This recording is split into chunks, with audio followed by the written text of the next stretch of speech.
the gunas, with objects of the senses as the shoots, and the roots are spread out below, resulting in the bondage of action in the human world. In the human world. The Bhagavad Gita, well, I have to make this just a little bit bigger here. There we go. There we go. The Bhagavad Gita, Swami Rama speaking, the Bhagavad Gita is a modified version of the Vedas and the Upanishads. The eternal tree of the universe described in these verses is also mentioned in the Katha Upanishad, Mundak Upanishad, Atharva Veda, and the Rig Veda. The phenomenal world is compared to a tree whose roots are in the heavens and the absolute reality, and whose branches spread upward and downward. One who knows that tree is called learned in Vedic knowledge, for that tree contains all the Vedic verses as its leaves. The leaves is the external world. The leaves is the external world. And so they come into form. The formless ground is the roots. And there we have a howdy from June. Howdy. And hi, June. Howdy. And hi, Nilesh. Hello, everyone. And Jean is with us. Hi, Jean. So goody. Let's see. I think I'll put on here. In the spirit of Halloween, I will put on the Halloween mask there for us. The Be Live people put this on here, and I just have to click it. They also have one with skeletons. You can see it there. And they have one with, I don't know what this is, a little character walking around. It looks like a little wrapped up corpse or something. But I kind of like this one. It looks more festive to me. So I'll leave that one on there if that's okay.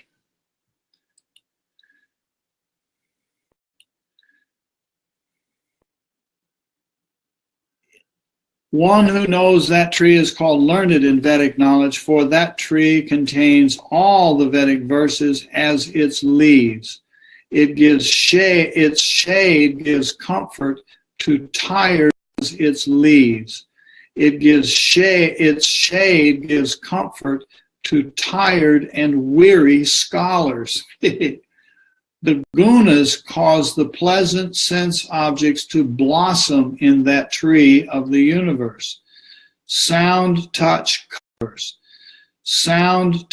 color, form, taste, and smell form additional roots which spread extensively all over. So something grows out of something, and it just manifests outward. In our common language, we talk about the unmanifest and the manifest. So the tree is manifesting. The Ashvata cosmic tree is described here as an imperishable tree, although it has been previously stated that this universe is transitory. The process of the tree itself is what is imperishable. Never ends. But the individual branches and leaves come and go. Let's see, we have another hello. Let's see, we have another hello or two over here. And there is Scott. Hi, Scott. Hello, Jeff. Hi, Roseanne. Okay, the Ashtavakra, the Ashvata tree. The universe is a manifestation of one supreme imperishable reality, and that absolute reality is all pervading and exists eternally with all its splendor and glory. It is immutable. Yet this universe, which is symbolized by the branches, symbolized by the branches and the leaves, is transitory. For all the objects of the external universe constantly change as a result of the three gunas, and the universe of the three gunas, and the universe itself finally is absorbed into the unmanifest. But after the universe returns to its unmanifest form, it eventually comes back. It eventually comes back again to manifestation exactly as it was before. In this sense, it is imperishable. It is sustained by that which is eternal. In reality, the essential potentiality of anything in the world does not change at all. The existence of anything in the world remains unchanged. It is never destroyed. June says, live seems to not work. Live seems to not work good on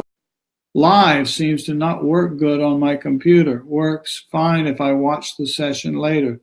So bye for now. Well, that's really very odd, isn't it? I think, June, if you're still watching, I think it probably has to do with internet connection. And so the actual speed of downloading streaming video is probably a little bit beyond the threshold of your internet connection. And what happens when you watch it later is it's downloading, and when the speed is up a little bit, if you can sometimes watch the little download bar, and it's downloading ahead of what you're watching. And so this is kind of what happens. That's not a very good technical explanation. This is breaking up on me too. Strange echo I've never witnessed before. Well, I don't know why there's an echo. We've had that echo happen before, and I think it's just some sort of technical something or other that's happening, because I'm not having any sound here in the room. There's nothing coming out of the speakers that could be feeding back as a feedback loop here.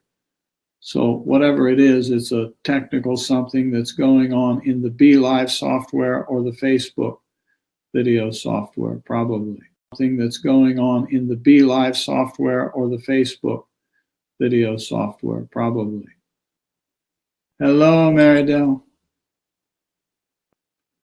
Breaking to me too. Well, nothing I can do about it, everybody. All I can do is keep going, and if you have to go out, then Marydell says there's no echo there. So, maybe refresh your browser and see what happens. That shouldn't do it, but it probably has to do with internet connection speed. I know that June lives out pretty far away from town, and probably her speed is low. I know that Roseanne has mentioned before that your internet connection is not as fast as it could be. That's my guess, but I don't know. We're just stuck with what we've got. Only the forms and names that it assumes are subject to change, decay, and destruction. For instance, modern astronomers say that in eons to come, the sun will become dead, that it will lose all its fuel and no longer emanate light. But that is a limited perspective, for the light that the sun is emanating will even then continue to radiate throughout the universe as long as the universe exists. That energy may change form, but it never disappears. Now, I will acknowledge too that I, like you, I don't. It doesn't feel comforting to hear that, does it? Because if our sun goes out, of what comfort of that is you and me? Because our little planet is about to go away. We're about to freeze if the sun goes out, and the fact that those protons of sunlight are going off, zipping off, billions of light years away. It doesn't help us very much, does it? So some of these principles are a little hard for us to swallow. Why is that the case? Because of attachment, because of raga, the kleshas that we keep talking about. And so why are we trying to cultivate vairagya, non-attachment? So that we gradually learn to be okay with the fact that even our sun is temporary. And we all know this, don't we? This is not the same as an echo. It is more like a repetition every couple of sentences or so. It just stopped cold as I was writing this. Well, I hope it ends up working better.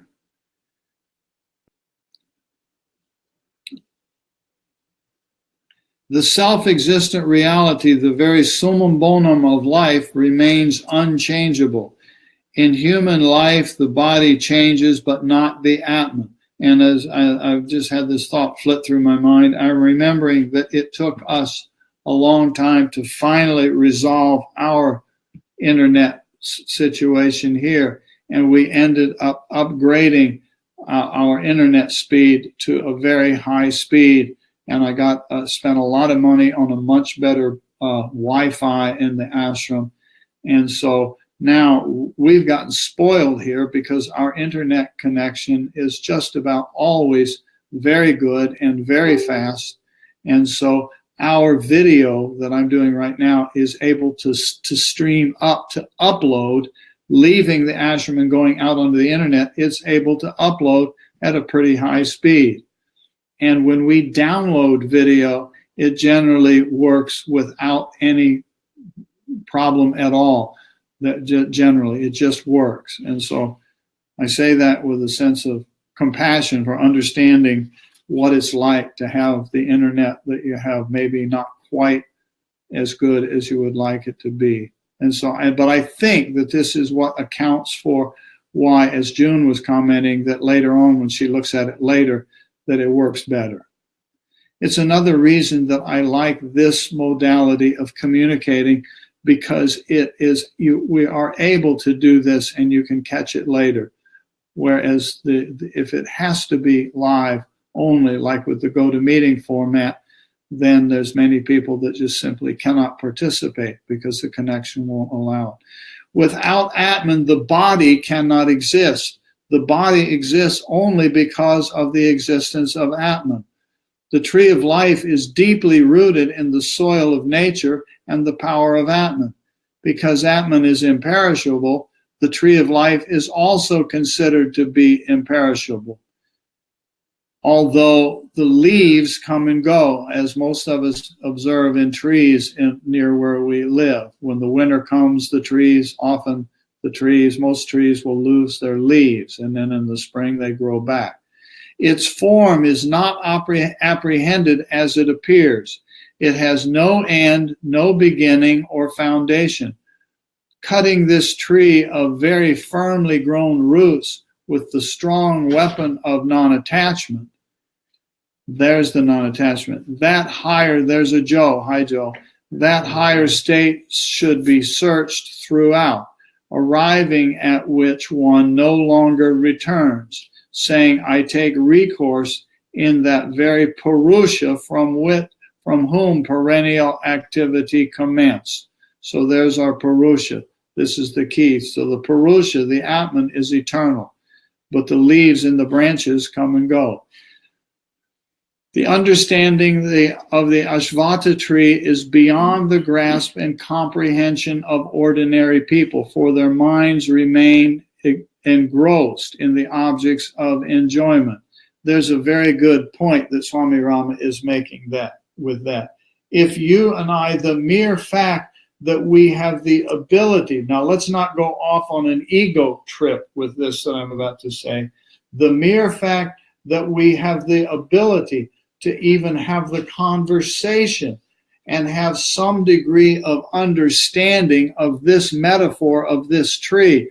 The fact that we're able to do that says something. It says a lot about who we are, and let's not make it an ego trip so that we are smarter than those other people. That's not the gist of this, that we are better than other people. But if you have the capacity to any degree at all, hold and understand even a little bit this metaphor of the coming and going of what's transitory and what's eternal, it's a very good thing, and it's a good sign. And I hope it serves as a reminder when you think of this tree, say, wow, I'm pretty cool. I'm not totally, finished. Joe's sitting over there getting maybe a little bit cocky, thinking, I understand this tree business.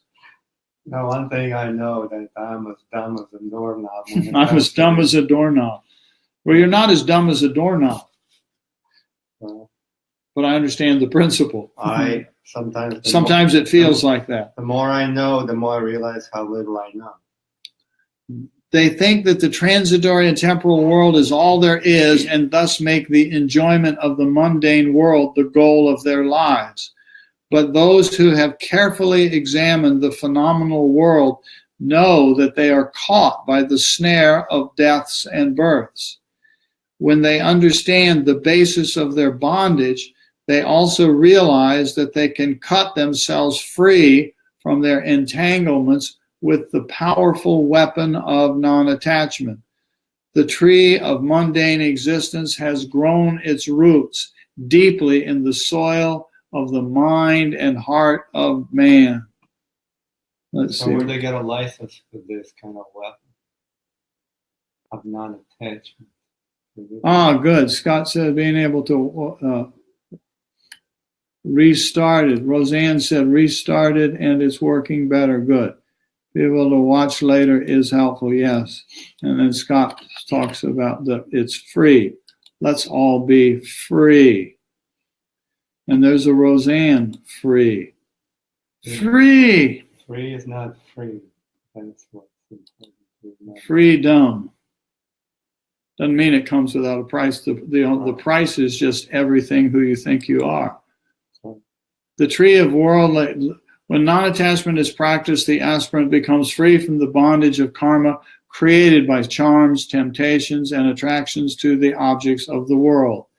The tree of worldly existence does not cause bondage for the aspirants who have attained a state of non-attachment. In the Mundaka Upanishad, it is said that there are two birds sitting on the branches of the same tree of life. Another beautiful metaphor. One bird enjoys the fruits of the tree, but the other remains a witness. The one who enjoys also suffers, but the one who witnesses is free.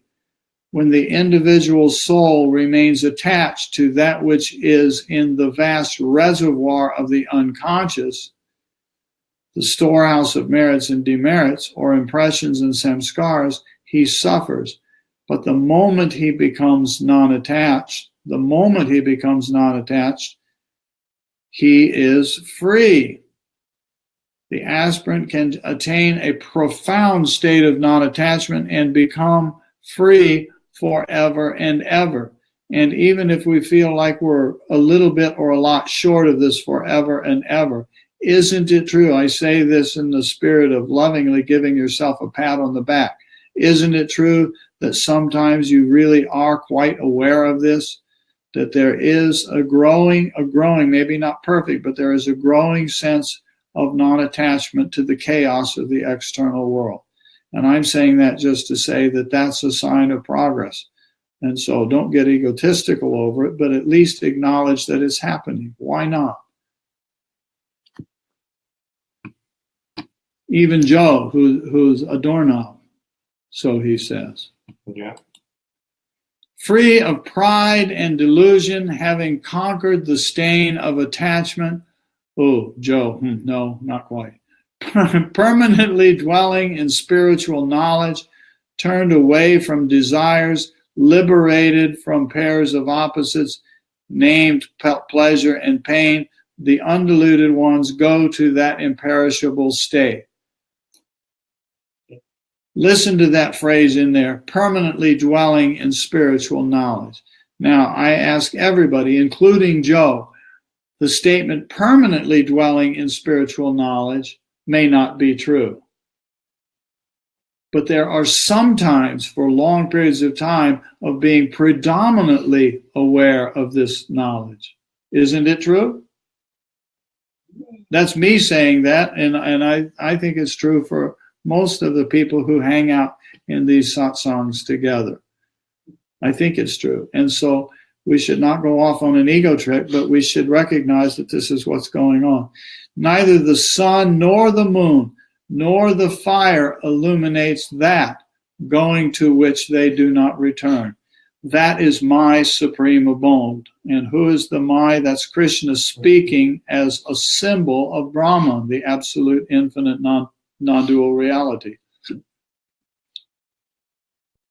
When the aspirant attains freedom from egotism, pride, delusion, and attachments, he becomes content within. I will modify that again to say when the aspirant attains even a glimpse of freedom from egotism for 5 minutes of egotism, pride, delusion, and attachments, he becomes somewhat content for those 5 minutes. Isn't it true? I say to you. Free from all desires. And again, isn't it true that we have some moments where we are relatively free from all desires?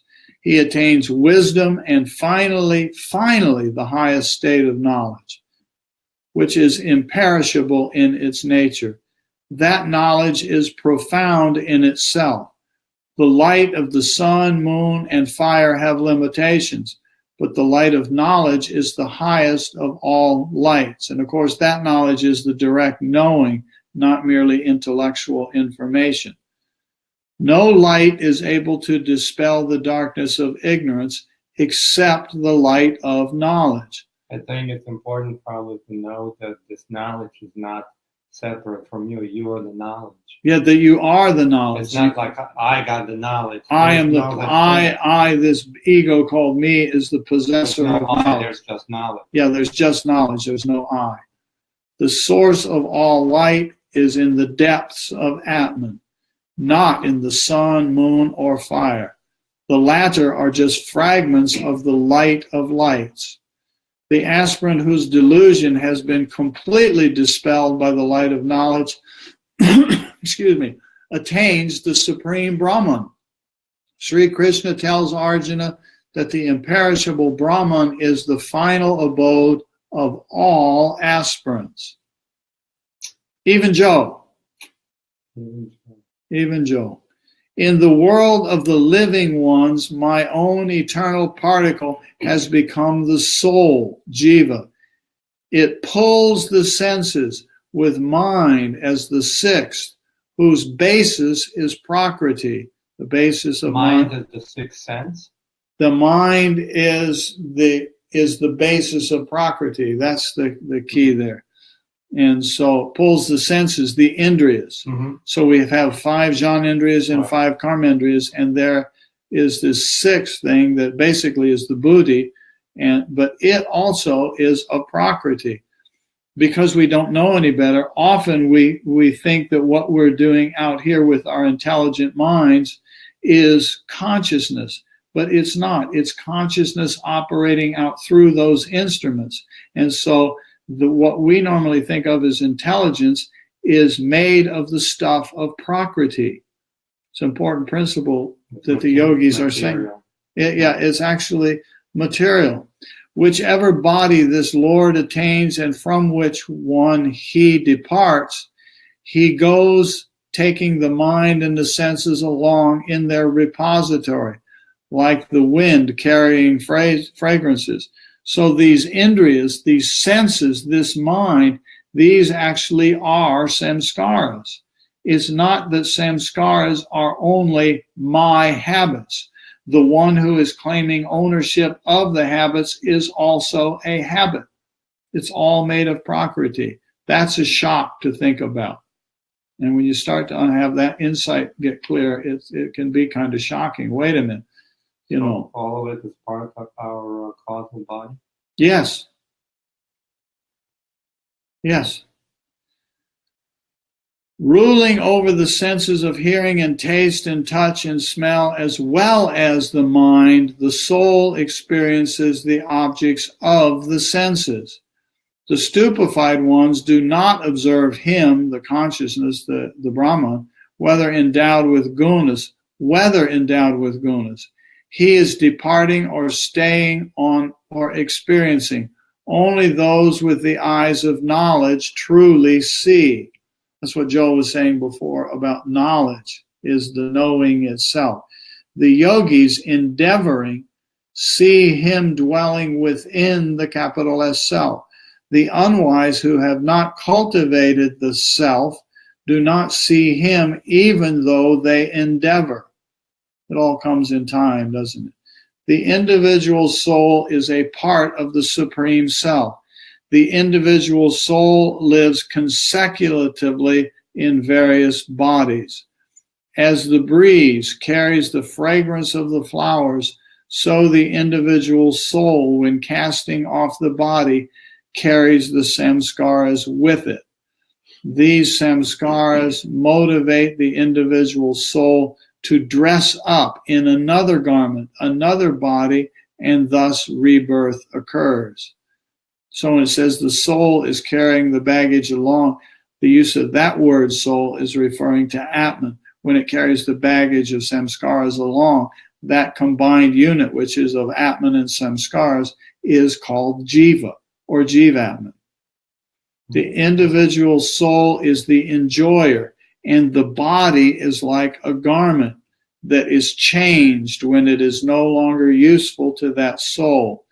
The ignorant are not aware of this, but the aspirant who follows the path of discipline with full efforts and a one-pointed mind, and who has no desire for external enjoyments, realizes the truth, capital T. The individual, the jiva, the individual soul, is but a fragment, a tiny part of God. The space inside a cup, the space in a room, and the space outside are essentially one and the same. I sometimes think, I imagine I'm sitting here in the ashram in the living room. What if suddenly Joe and I sitting here, if we blinked our eyes and after our eyelids open, what if all of the walls and the ceiling and the roof of this building were suddenly gone? I dream of genie, kind of bling, bling, bling, bling, bling, and we just blink, and all of a sudden all the walls are gone. Then we're just sitting here on a piece of empty land. There's no walls. There is no longer any space called living room. And if we just ponder that, we all can contemplate in this kind of way. And it's a very useful contemplation to realize, wait a minute, living here in this world of matter, I already have beautiful metaphors around me. The house that I live in is a beautiful contemplative metaphor, because I know that with a blink of an eye, if the walls disappeared, I have created the appearance that there is space called living room. There is space called house. There is space called ashram, but it's only relatively existent. All I have to do is blink. No power ever existed or will ever exist that can cut the space or divide it into small or big parts. Most of us have a great deal of difficulty thinking of the concept of consciousness being one big infinite ocean, because we are aware of our own individual consciousness. But when we contemplate on this thing he's talking about here with space, it's more accessible to our minds. It's easier for us to ponder this nature of space. I can look here, I can have here this cup of water. Watch, I'm going to drink some water. Oh, and now there's more space in the cup because I took out some of the water. It appears to be that. But no, even if the cup is full of water, the space is there. It's just that the space is unaffected by water. Space, I can fill it up to here with water, and the space is still there. The space is unaffected by the water. If the cup were to break and fall away into parts, the space is still here. But I have the deluded notion that there is space in the cup. But we're all intelligent. The people we hang out together, we're pretty bright people. And so we have the ability to contemplate the nature of space. There appears to be space in the cup. There appears to be space that Joe is occupying in the chair there. There appears to be space called living room. There appears to be space called ashram. But wait a minute, oops, it's all just one field of space. And wow, I can ponder that. And if I can ponder that, this can help me be able to ponder the notion that maybe there is one universal consciousness. The space inside a cup, the space in a room, and the space outside are essentially one and the same. We can impose our own imaginary boundaries on the space, but the space remains one individual entity. Here's another thing that comes to mind over that. This kind of contemplation is something we can do in any situation in life. If you're at work and you're busy, you can allow it to happen where for just a moment you're aware of the space of the building you're in and that it's only relatively so. You don't have to stop your work. You don't have to stop your conversation that you're in with another person. Just because you're a yogi and you're living this stuff 24/7, is all of a sudden, click, flash, in a moment, you are aware that this room is just relatively filled with space and that there is only one space. We all can do that. And from doing that, we can get glimpses of the nature of universal consciousness. I am conscious, and so is Joe, and so are all of you. No power ever existed or will exist that can cut the space or divide it into smaller big parts. In the same way, there is no power that can cut the eternal Atman into pieces and make a small fragment into a jiva. And notice as you take that in, how much harder that seems to be, because it so clearly seems to be that I am a separate piece of consciousness. I can kind of understand the contemplation on space. That's why it's such a beautiful metaphor to contemplate on. It leads us to the other one. When we see a particular human being, his form and size, he appears to be separated from the whole, and we call him an individual. So I refer to this as Joe. And he says, okay, and there's Swami J. Well, guess what? We're deluded. But that experience of separation occurs because the ego is not in the habit of acknowledging the whole. That makes one think that the individual soul is only a fragment of the whole. In reality, it is not. And here, the use of the word soul is referring to Atman, not Jiva. When the yogi fathoms all the boundaries from gross to subtlemost, and crosses all the boundaries of individuality, he realizes that there is nothing but the real self, which is the self of all. That brilliance, which remaining in the sun illuminates the entire world, that which is in the moon as well as in the fire, know that to be my brilliance. Once again, it's Krishna speaking from the standpoint of Brahma, not me as the individual. Having entered the earth, I uphold the beings with energy. So again, a poetic symbol. I, as Brahman, have entered this earth. And so then I am the life of this earth. And we can see that in Bible quotes. And if we understand the yoga principles, we can see, wow, there's yoga in these various books of the world. I uphold the beings with energy. I also nourish all the plants, having become soma, whose nature is all juice and flavor. I, becoming the individual fire in the belly, dwelling in the body of breathing creatures, joined with prana and apana, digest the 4 kinds of food.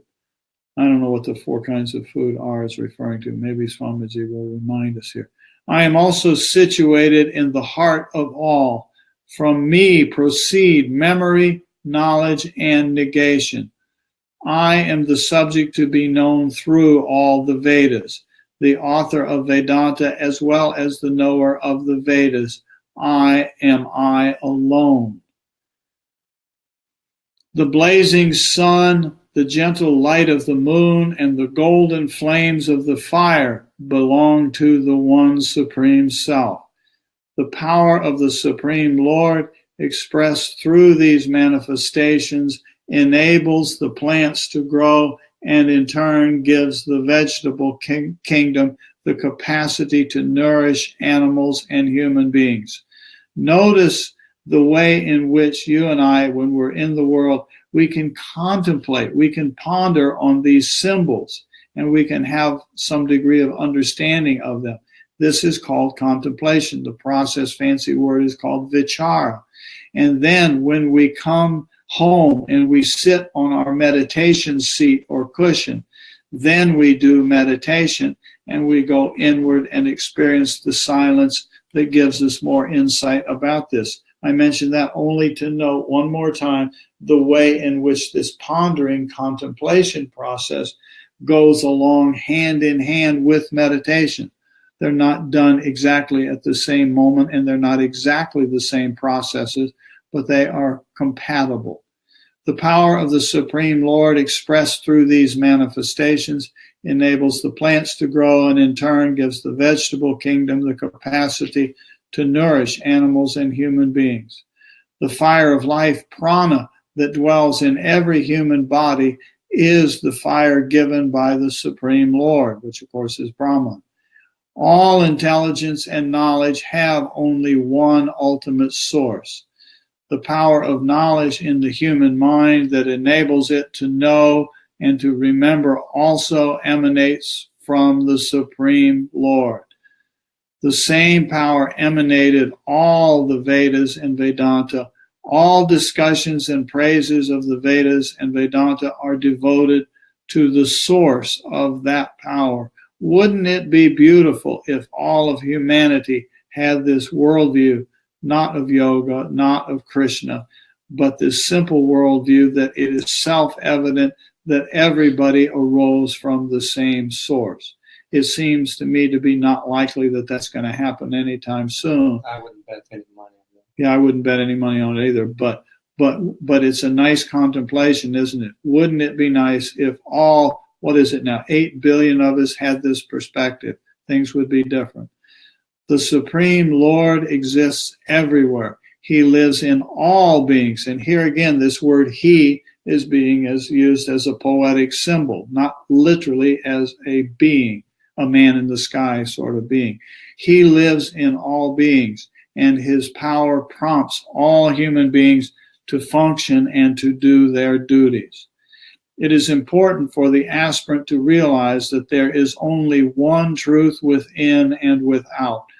That awareness will lead him to the source of the light that is found in the sun, moon, and stars, as well as the light of knowledge, through which the human being understands and realizes the goal of life, the self of all.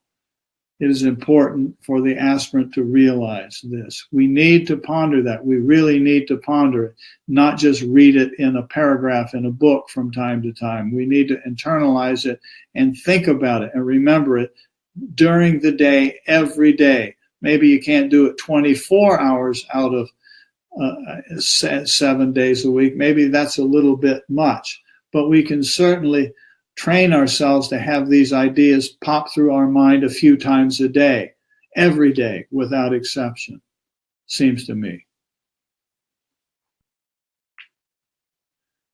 There are 2 conscious principles, purushas, in the world. And note it says principles. It doesn't say objects or things, perishable and imperishable. The perishable one is all of the beings, and the absolute one is said to be imperishable. But the highest conscious principle, Purusha, is elucidated as the supreme self, Parama-Atman, the immutable sovereign. So here we have another word pair, Parama-Atman and Atman. So the word Atman, I say this just as a reminder, the word Atman is used to refer to me, the center of me. So when we do this that we're all familiar with, so when we do this, and we are gradually moving inward from our body through our breath, through the levels of mind, and we come to have some insight about this. This is the Atman. And then gradually we have the awareness of the Parama-Atman. Here's another picture. See, this only has 4 individuals, and there's the individual, whoops, I got upside down. There's the individual Atman, Atman, Atman, Atman, Atman. But I put on this card here a dotted line here as a way of symbolizing that at the core of Joe is Atman, at the core of Swami J is Atman, at the core of Scott is Atman. How many Atmans are at there? At the center of Roseanne, there's an Atman. But when we look below this line, we come to realize that all of this is called Parama-Atman, or Supreme Atman, Just one Atman. or Brahma, and because there's ultimately only one Atman.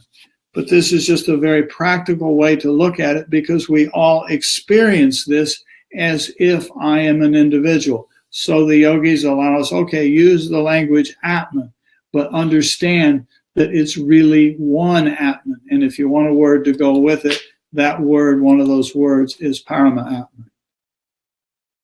One without a second. The immutable sovereign, well, the one without a second, who has entered and then upholds and nurtures the 3 worlds. And then this is Brahma Satyam Jagan Mitya, Ekamevad Vitya Brahma. There is one absolute reality without a second. Those are the Mahavakyas, the great contemplations of the yogis. They make you crazy, statement. They'll make you crazy, but they'll bring you great insight.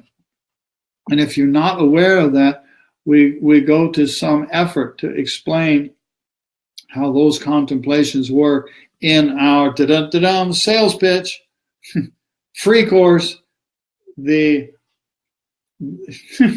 Jnana Yoga, Yoga of Contemplation course that we put together is on this subject of contemplation. And it's a companion with meditation. So anyway, it's there if you're curious to go through it. Because I am higher than the perishable and also beyond the imperishable one, therefore, both in the world and in the Vedas, I am glorified as the highest self. And so here Krishna is just speaking of as being, beyond all of it. These verses use 2 different terms, kshara, perishable, and akshara, imperishable. In this universe, we experience 2 realities. One is constantly changing, and the other is never changing. One goes through constant birth, change, death, and destruction, and the other is everlasting with no change at all. In human life, there are 3 units. 1 unit is made up of the body, breath, senses, and conscious mind. The second consists of the unconscious mind and the individual soul. And the third is the ultimate eternal reality, the Supreme Self. The first unit is subject to change and destruction. The second unit is semi-immortal, and the third is completely immortal. And this is what he's talking about here. This is the principle of these vertical dotted lines here. It divides us into parts. And there's dotted lines there. I think everybody knows that. Okay, the aspirant should understand that the body, senses, breath, and conscious mind are 1 unit of life. This I think, is this the place? Somewhere in here there's a typographical error where they repeated the paragraph. Anyway, it has a partial repeating here. The aspirant should understand body, senses, breath, and conscious mind are 1 unit, the gross unit of life. That unit constantly undergoes change from birth to death. The second unit is the unconscious mind, which possesses and stores all the impressions and memories within itself and remains attached as a vehicle to the individual self, the jiva. When the first unit separates from the second unit after death, the unconscious mind and the individual soul continue to exist. When the individual soul becomes detached from its vehicle and realizes the Supreme Self, excuse me, then one is free from the rounds of births and deaths and is liberated. And that's the Atman itself. From the causal body. It's beyond the causal body. It sheds even the causal body. When the realization of the Supreme Self is accomplished, the individual soul, the Atman, becomes one with the Supreme Self. That's the Atman becoming one with Paramatman. The footnote here, that we have to use language to describe this. It never was separate in the first place, but it appears to be separate. I appear to have to be a separate Atman. So it appears that when we awaken, it appears that this individual Atman is itself blending with the Supreme, although it never was separate. It was space. Yeah, it is like space. It appears to be separate, but it actually is not. But that's the way we experience it, so that's the way we talk about it. The student should understand and firmly know that the Supreme Self resides in the subtlemost recesses of the body and that the physical body is only an outer and gross sheath.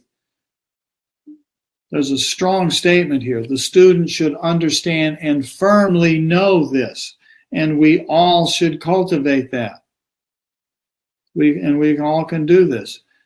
The journey that one should follow in the course of his life is not a journey in the external world, but an internal journey leading from gross to subtle and finally to the subtlemost Supreme Self. There we go. The deluded one who knows me the undiluted one who knows me this way as the Supreme Spirit, he, all-knowing, devotes himself to me with his entire being, O descendant of Bharata. If we misunderstand the symbolism of this, we think that it means that one human being should become essentially, sarcasm intended, the slave of another human being. You turn your life over to this other human being as a guru, and that's a way in which this stuff gets manipulated. But there's a symbolism here that is very, very on track. I have taught you this secret most science, O sinless one. Awakening to this, one becomes endowed with wisdom, fulfilled as to all actions, O descendant of Bharata. As long as one is deluded by external allurements and dissipated by their various enjoyments, temptations, and attractions, the leaves on the tree, he remains unaware of the beauty, grandeur, glory, and majesty of the Supreme Self. But when the aspirant possesses the knowledge of both the external and internal worlds and knows the highest of all, he serves the Supreme Self with his full devotion and dedication. The secret knowledge of the path of self-realization has been imparted to Arjuna and to other aspirants. The key is to search, look, and see within. One who sees the Supreme Lord in his wholeness and then does his duty attains and accomplishes the purpose of life. And note here again that we're talking about pondering these symbols and these ideas called vichara or contemplation.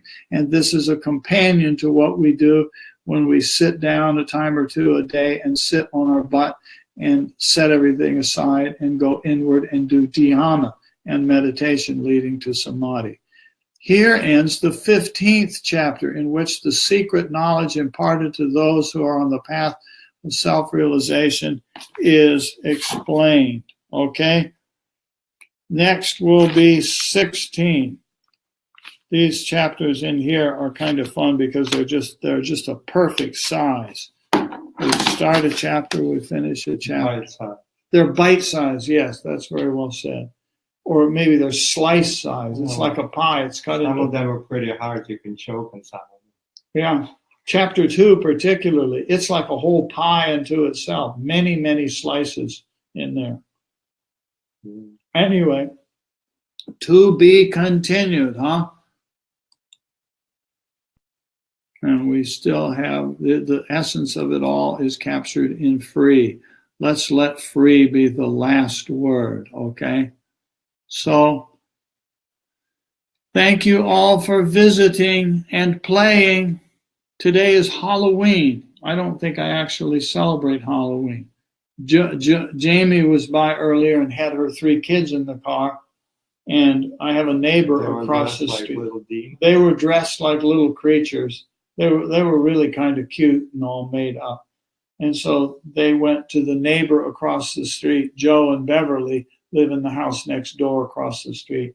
And Jamie hollered out across the street. They were sitting outside. Do you have Halloween treats? And they said yes. So she got the kids out of the car and let them dash over and play trick or treat. And I told Joe, who's the neighbor, I said, you bet. I said, if you're not, we're going to trick you. Because that's the idea. If you don't give me a treat, then I trick you. We burn your house down. I don't know about burn the house down. But that's what you were supposed to do. When I was a kid, they actually really meant it. If you didn't get a treat, you were supposed to do something. Yeah. Toilet paper your treat. Anyway, so happy Halloween, everybody, for those who are familiar with Halloween. It's Old Hallows. I don't even know what the reason for Halloween is. But anyway, so thank you for playing. Have a wonderful meditation, okay? And whether you get there or not, remember that what we're trying to do is find this, which is symbolized by the silence after the Om. Not new information, is it? Same old stuff over and over and over again. There it is. There's the Atman. And find your own Atman, and then you come to realize that it's like the space, and it's the space of all, which is called Paramatman. Okay? Bye-bye. Good night. Maitri's not here to tell me. Roseanne, you should tell me to push the button. Push the buttons. Joe is telling me to push the button. I'm going to push the button. It says end broadcast. It's always hard to push. But anyway. Bye-bye. To borrow from our friends, the Dutchies, Dewey Dewey. Dewey Dewey. They're not talking.